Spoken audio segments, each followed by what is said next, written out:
भादो का महीने में पूर्णिमा से पूर्णिमा के बीच में जो सोमवार पड़े, अगर बहुत कष्ट की जिंदगी चल रही हो, ठीक में 4-5 जो सोमवार पड़े उसमें एक बेलपत्र अशोक सुंदरी वाली जगह पर और शमी पत्र देवाधिदेव महादेव के ऊपर, ये 2 जगह पर अवश्य चढ़ा।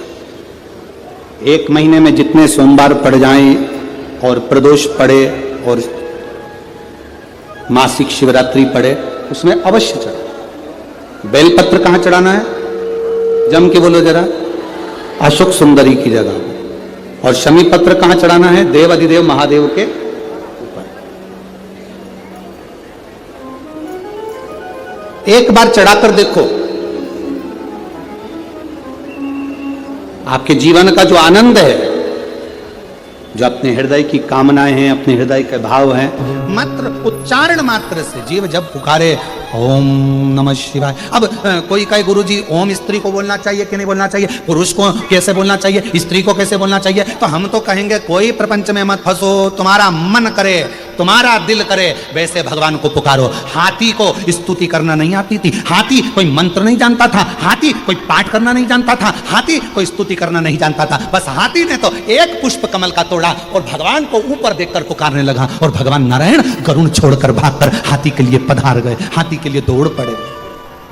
दूध डालते से चाहे कि कड़वाहट समाप्त हो जाती है, उसी तरह जिंदगी में कितना भी कड़वापन हो, जीवन में कितना बड़ा भी दुख हो, शंकर के नाम का बस उच्चारण करते से ही हमारे जीवन का भी दुख समाप्त होता चले जाता है।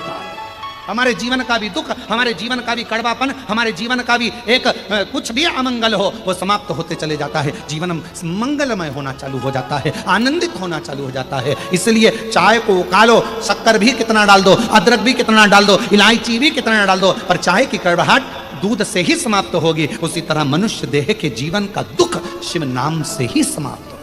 कहीं पर भी बैठकर कभी भी श्री शिवाय नमस्तुभ्यं, श्री शिवाय नमस्तुभ्यं। इसी मंदिर में परिक्रमा करना, परिक्रमा करो, मंदिर में खूब करो, पर यदि किसी मंदिर में परिक्रमा करके मंदिर के पीछे यदि आपने प्रणाम करा तो हमारी जिंदगी में हम जितने पुण्य करते हैं वो सारे समाप्त हो जाते हैं। कहां पर प्रणाम करा? तो जम के बोलो जरा। मंदिर के पीछे।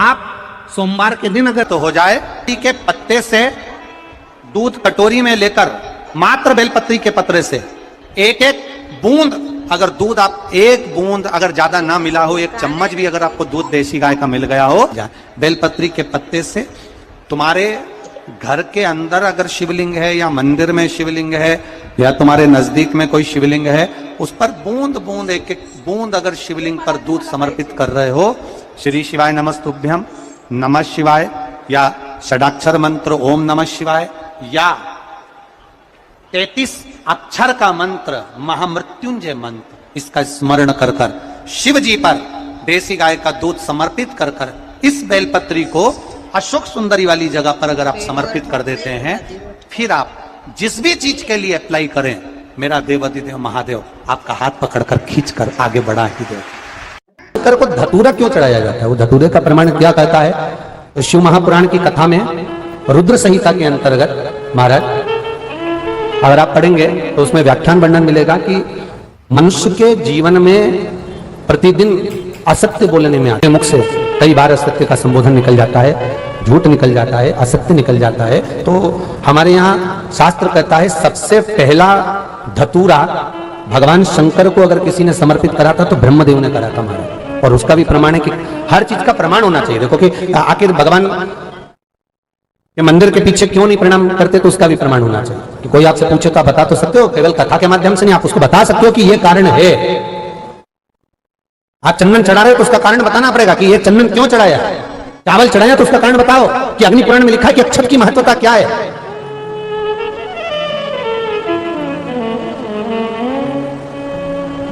बेलपत्री चढ़ा रहे हो तो शिवलिंग का प्रमाण वर्णन करना पड़ेगा, लिंग पुराण को उठाकर बोलना पड़ेगा कि ये पार्वती का प्रतिबिंब है, ललिता जी का प्रतिबिंब है, सती का प्रतिबिंब है। एक एक चीज को आज के समय में अगर आप किसी को कोई राय दे रहे हो, कुछ बता रहे हो, तो प्रमाणित करना पड़ेगा कि ये आपको यहां से इसका वर्णन है और आपको ये करना पड़ेगा, उसके अनुसार ये कर्म है। तो शंकर भगवान को सबसे पहला धतूरा भगवान ब्रह्मा ने चढ़ाया था। जिस समय भगवान ब्रह्मा का सिर कट चुका था, अभी आप आगे कथा सुनेंगे, ब्रह्मा का जब सिर कटेगा उसके बाद जब स्तुति करेंगे तो देखो भगवान शंकर को प्रसन्न करने के लिए धतूरा चढ़ाएंगे। शिव जी उनको कहते हैं, ब्रह्मदेव ये धतूरा आपने मुझे चढ़ाया है। और क्यों चढ़ाया? क्योंकि आपने असत्य बोला था, उस असत्य को नष्ट करने के लिए आपने मुझे धतूरा समर्पित करा। इसलिए हिंदू धर्म में नियम है, महीने भर में, 2 महीने में, 4 महीने में, 6 महीने में, साल भर में, 2 साल में, 1 साल में कम से कम 1 धतूरा शंकर भगवान को समर्पित करना चाहिए। जिस दिन धतूरा समर्पित करो उसके पहले जितना समय निकला उसमें आपने अगर झूठ बोल भी दिया हो तो भगवान शंकर उसको नष्ट कर दें, इसलिए उस धतूरे का समर्पण होता है। एक हमारे हिंदू धर्म में सबसे बड़ी बात है कि प्रायश्चित बहुत क्रम है हमारा। प्रायश्चित्ता का भाव बताया कि आप ऐसा करोगे उसके साथ ऐसा हो जाएगा, तो उसका प्रायश्चित ये है, आप कर सकते हो उसका प्रायश्चित्ता का भाव अमल कर सकते हैं, आप स्मरण कर सकते हैं। करो 2 जगह पर, एक जिद करना, किससे? जम के बोलो जरा, सब पूरे पंडाल से आवाज आना चाहिए, किससे? अपने आप से। तुम में वो बल है, तुम में वो, अपने आप से जिद करो। अग्नि पुराण में 2 जगह जिद का वर्णन किया गया, एक अपने आप से और दूसरा अपने देव अधिदेव महादेव से। क्योंकि एक अपने आप से और दूसरा जगत के बाप से, शंकर भगवान से जिद करो, वो हमारा पिता है। बाबा अपनी बेटी को दुखी देखोगे क्या? बाबा कब सुनोगे? मेरे शंकर, मेरे महाकाल राजा, हे कैलाशी, हे अविनाशी, हे त्रिलोकी के नाथ, हे त्रिपुंडधारी, त्रिशूलधारी, त्रिनेत्रधारी, हे भोले बाबा, संसार के पालन करता, संसार के संहार करता, संसार को सर्वस्वता प्रदान करने वाले, हे कालाधिपति महाकाल, मेरी भी झोली खुशियों से भर दो। हे मेरे शंकर, मुझ पर भी करुणा कर दो। बस यही भाव आप शिव से कहते रहो, पकड़ लो पीछा मेरे देव अधिदेव महादेव से। रोज जाओ शंकर के मंदिर में 1 लोटा जल चढ़ाने के लिए, प्रतिदिन जाओ।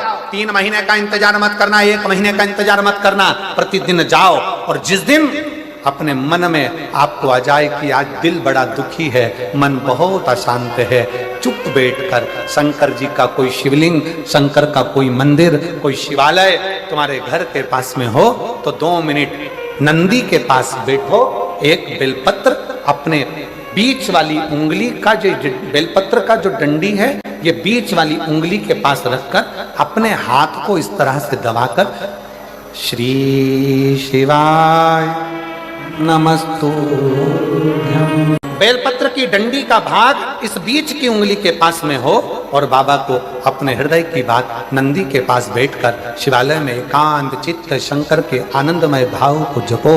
और जप कर कामना कर कर फिर उसी बेलपत्र को, इस उंगली को छोड़कर ये मध्य उंगलियों का स्मरण कर कर शंकर के शिवलिंग पर समर्पित कर दो। बाबा, जो मन में अशांति है, दुख है, तकलीफ है, कष्ट है, मेरा महाकाल राजा उस दुख को हर लेगा और आपके हृदय में भक्ति का संचार कर देगा। क्या है श्री शिवाय नमस्तुभ्यं में? शिव महापुराण की विद्येश्वर संहिता का अध्ययन करिए। आप शिव महापुराण सुन नहीं सकते तो गीता प्रेस गोरखपुर की शिव पुराण को लाइए, पढ़िए।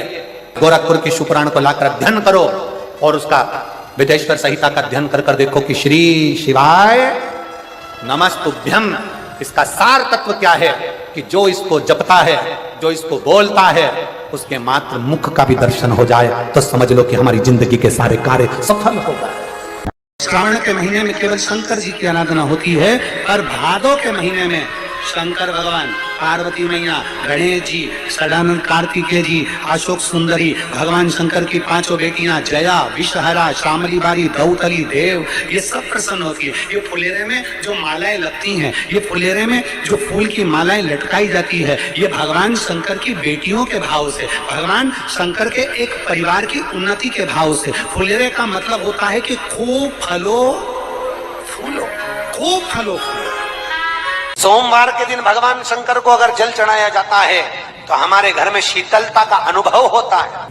चंपा भी भगवान शंकर को चढ़ती है, पूरे साल नहीं चढ़ती, केवल भादों के महीने में चढ़ती। जो व्यक्ति बहुत ज्यादा गरीब हो, बहुत कंगाल हो, लक्ष्मी नहीं आ रही हो, बहुत तकलीफ में हो, कर्जा बहुत ज्यादा हो, उसको कुछ नहीं करना। सोमवार की सोमवार शाम के समय बेलपत्री के पेड़ के नीचे थोड़ी सी शक्कर या गुड़ डालकर एक दिया रखकर घी की बत्ती लगाकर जलाकर जाओ, अपने आप कर्जा चूकना चालू हो जाए। भगवान विष्णु ने पूछा तो ब्रह्मदेव कहते हैं मैं जानना चाहता हूं कि भगवान शंकर का सिर कहां है। मैं शिवलिंग में भगवान शंकर का सिर ढूंढने के लिए जाऊंगा। चले जाओ।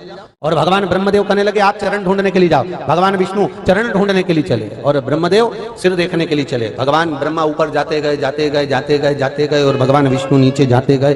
अताल तलातल रसातल में जब भगवान विष्णु पहुंचे, भगवान के चरण नहीं मिले तो भगवान विष्णु समझ गए कि भगवान के चरण ढूंढना कठिन है, पिता को जानना बहुत कठिन है। भगवान विष्णु वापिस आ गए। ब्रह्मा जी जाते गए जाते गए जाते गए, आगे जाते जाते उनको एक केतकी का फूल मिल गया। केतकी के फूल को देखा तो ब्रह्मा जी ने पूछा कितना सुंदर फूल है, एक केतकी के पुष्प, तू मेरे साथ नीचे चल और भगवान विष्णु के सामने चलकर कह देना कि ब्रह्मा जी को भगवान शंकर का सिर मिल गया। केतकी के फूल ने बोला कि मैं झूठ क्यों बोलूं? व्यक्ति झूठ जब बोलता है जब उसमें उसका कोई फायदा होता है।